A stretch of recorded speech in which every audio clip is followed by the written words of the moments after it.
Hello friends, welcome to Untitled cooking.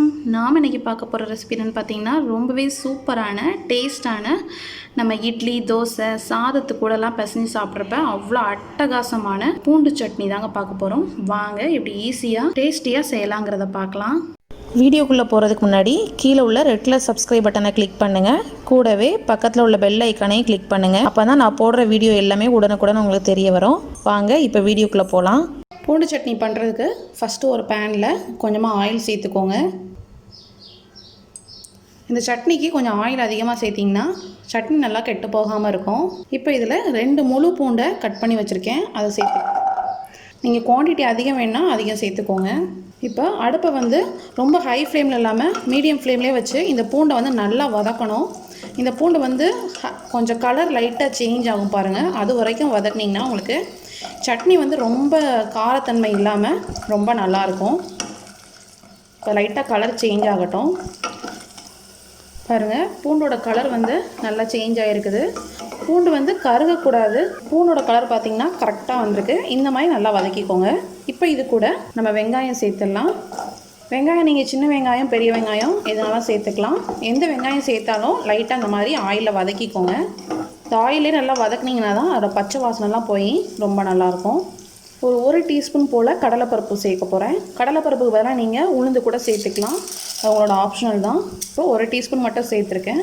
இது கூட பார்த்திங்கன்னா ஒரு 6 காஞ்ச மிளகாய். இது வந்து ரொம்ப காரமாக இருக்கும், அதனால் நான் 6 மட்டும் சேர்த்துருக்கேன். நீங்கள் காரம் இல்லாத நார்மலாக உள்ள காஞ்ச மிளகாவாக இருந்துச்சுன்னா நீங்கள் ஒரு 10-12 சேர்த்துக்கோங்க. அப்போ தான் நம்மளுக்கு காரசாரமாக சாப்பிட்றப்ப ரொம்ப நல்லாயிருக்கும். இதோட கொஞ்சமாக புளி சேர்த்துக்கலாம். இந்த புளி எதுக்காக அப்படின்னா நம்மளுக்கு இந்த சட்னியோட காரத்தை வந்து நம்மளுக்கு கொஞ்சம் பேலன்ஸ் பண்ணி கொடுக்கும். இந்த புளி சேர்க்கறதுனால நம்மளுக்கு உப்பு புளிப்பு காரம் எல்லாமே ஈக்குவலாகி சட்னி வந்து ரொம்ப நல்லாயிருக்கும் சாப்பிட்றப்ப. இப்போ இந்த சட்னிக்கு தேவையான அளவு நம்ம உப்பு சேர்த்துக்கலாம். உப்பு எல்லாம் சேர்த்து நல்லா மிக்ஸ் பண்ணிக்கோங்க. இப்போ நம்ம அடுப்பை ஆஃப் பண்ணிவிட்டு இதை ஆற வச்சு நல்லா ஃபைன் பேஸ்ட்டாக அரைச்சி எடுத்துடலாம். பாருங்கள், சட்னி இந்தளவுக்கு நல்லா ஃபைன் பேஸ்ட்டாக நல்லா அரைச்சி எடுத்தாச்சு. இப்போ அதை தாளிச்சிடலாம். இப்போ ஒரு கடாயில் நல்லெண்ணெய் சேர்த்துக்கிறேன். நல்லெண்ணெய் சேர்த்து செய்யும்போது ரொம்ப நல்லாயிருக்கும். கொஞ்சம் ஆயில் அதிகமாக சேர்த்துருக்கேன். ஆயில் நல்லா சூடானதும் கொஞ்சம் கடுகு உளுந்தம் பருப்பு சேர்த்துக்கலாம். ஒரு வரமிளகாவை இந்த மாதிரி கிள்ளி சேர்த்துக்கோங்க. இது கூடவே கொஞ்சம் கருவேப்பிலை, அப்புறம் அடுப்பை குறைச்சி வச்சுட்டு கொஞ்சமாக பெருங்காயத்தூள் சேர்த்துக்கலாம்.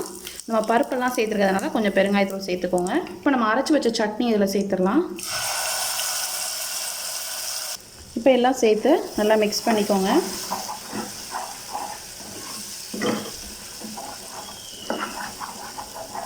ஆயிலெல்லாம் அதிகமாக சேர்த்து வைக்கிறதுனால உங்களுக்கு அந்த சட்னி நல்லா கெட்டு போகாமல் இருக்கும், டேஸ்ட்டுமே ரொம்ப நல்லாயிருக்கும். இப்போ இந்த ஆயிலெல்லாம் சேர்ந்து நல்லா நம்மளுக்கு சுருங்கி வரும். ஒரு 1 நிமிஷம் மட்டும் வச்சுட்டு அதுக்கப்புறம் நம்ம அடுப்பை ஆஃப் பண்ணிடலாம். இப்போ பாருங்கள், நம்மளுக்கு அந்த சட்னி அந்த ஆயிலெல்லாம் நல்லா சேர்ந்து நல்லா நம்மளுக்கு கொதிச்சு வருது. இந்த ஆயிலெலாம் ஓரளவுக்கு நல்லா பிரிஞ்சு வந்திருக்கு பாருங்கள். இந்த ஸ்டேஜில் நம்ம அடுப்பை ஆஃப் பண்ணிடலாம். ரொம்பவே சூப்பரான டேஸ்டான நம்மளோட பூண்டு சட்னி ரெடி ஆகிடுச்சு. இதை இட்லி தோசையோட சாதத்தோட பிசைஞ்சு சாப்பிட்றப்ப ரொம்ப நல்லாயிருக்குங்க.